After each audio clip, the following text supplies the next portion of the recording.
12 नवंबर से 5 दिसंबर के बीच में इस देश में, गुजरात में, हिमाचल प्रदेश में, दिल्ली के नगर निगम में और 7 उपचुनावों में वोटिंग हुई।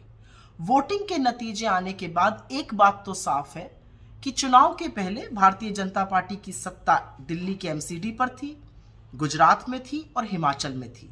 भारतीय जनता पार्टी हिमाचल हार गई, दिल्ली नगर निगम हार गई, 7 उपचुनावों में से 5 उपचुनाव हार गई और एक गुजरात जरूर जीता।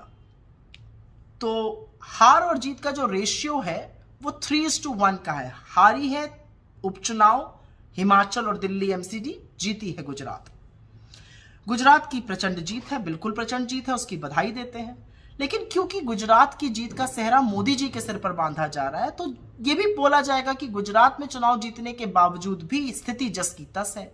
40 लाख लोग बेरोजगार हैं, 1.5 लाख परिवार गरीबी की सीमा रेखा के नीचे हैं, 22 पेपर लीक हुए हैं, 150 लोगों की मौत का कारण क्या था मोरबी में, कौन गुनहगार है, ये किसी को पता ही नहीं है। महंगाई से लोग जूझ रहे हैं, बेरोजगारी से लोग जूझ रहे हैं, वो स्थिति जस की तस बनी हुई है। पर क्योंकि सेहरा मोदी जी को बांधा जा रहा है, ये सवाल पूछे जाएंगे। खैर, अब आते हैं हिमाचल पर। देवभूमि की देवतुल्य जनता ने हमको अपना आशीर्वाद दिया है, 40 सीटों से बढ़िया बहुमत हासिल किया है। भाजपा की सिर्फ 18 सीटें ही नहीं कम हुई हैं, 6% वोट में भी गिरावट आई है। हमने तो खैर चुनाव मूल मुद्दों पर लड़ा था, चाहे वो पुरानी पेंशन स्कीम हो, अग्निवीर की खिलाफत हो, सेब बागानों की बात हो और बेरोजगारी से जूझते लोगों को राहत देने की बात हो। लेकिन सवाल यह जरूर बनता है कि हिमाचल का चुनाव भी मोदी जी ने अपने ही चेहरे पर वोट मांगा था, अपनी आत्मीयता बताते थे हिमाचल से, तो ठीकरा उनके सर पे क्यों नहीं फोड़ा जा रहा है? और तो और भाजपा के राष्ट्रीय अध्यक्ष श्री जेपी नड्डा जी का तो ये गृह राज्य क्षेत्र है, उन्होंने बड़ी मनमानी से इधर उधर टिकट बांटे थे। तो जीत का सेहरा गुजरात में मोदी जी पर, यहां पर ठीकरा फोड़ा जाएगा किसी छोटे नेता पर।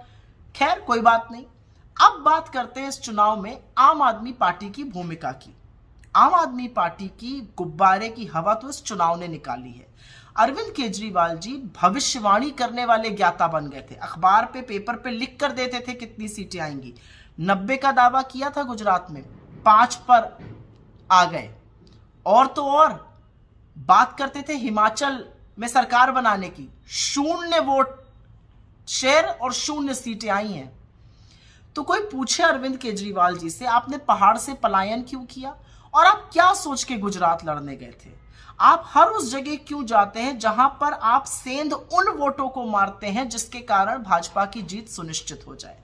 खैर, ये उनका अपना मसला है और उनको अंततोगत्वा इस देश को बताना पड़ेगा कि उनकी विचारधारा क्या है। वो क्यों बलात्कारियों की रिहाई पर चुप हो जाते हैं, वो क्यों ड्रग्स पे चुप रहते हैं, वो क्यों दंगों पर चुप रहते हैं, वो क्यों बुलडोजर चलने पर चुप रहते हैं, लोग पूछना चाहते हैं अब। और दिल्ली की जनता ने आपको एक बहुत बड़ा सबक सिखाया। ऐसे वैसे नहीं जिताया दिल्ली की जनता ने। दिल्ली की जनता ने आपको इसलिए जिताया है क्योंकि आप एक क्षेत्रीय दल है, आप अपनी जिम्मेदारी का निर्वाह अच्छी तरह से दिल्ली में कर पाइए, इसलिए दिल्ली की जनता ने जिताया है, क्योंकि आपकी आदत है दोषारोपण करने की और इधर उधर की बातें करने की। खैर, जो उपचुनाव हुए उसमें से 2 को छोड़कर 5 उपचुनाव भारतीय जनता पार्टी हार गई। राजस्थान में, छत्तीसगढ़ में, उड़ीसा में, उत्तर प्रदेश में। इन चुनावी हार का मतलब क्या है कि जो मूल मुद्दे हैं, जो बेरोजगारी का मुद्दा है, जो महंगाई का मुद्दा है, जो गरीबी का मुद्दा है, जो कम आय का मुद्दा है, जो नफरती माहौल फैलाने का मुद्दा है, उससे यह देश उकता चुका है और निजात पाना चाहता है। और इसी को लेकर हम भारत जोड़ो यात्रा चला रहे हैं। तो मुझे तो उपचुनावों के परिणाम में बहुत शुभ संकेत नजर आता है।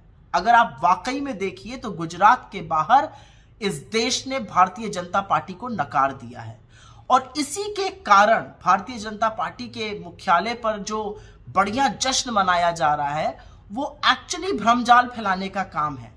क्योंकि हारे तो आप हिमाचल में हैं, हारे तो आप दिल्ली के एमसीडी में हैं, हारे तो आप 5-5 उपचुनाव हैं, तो जश्न मन किस चीज कर रहा है?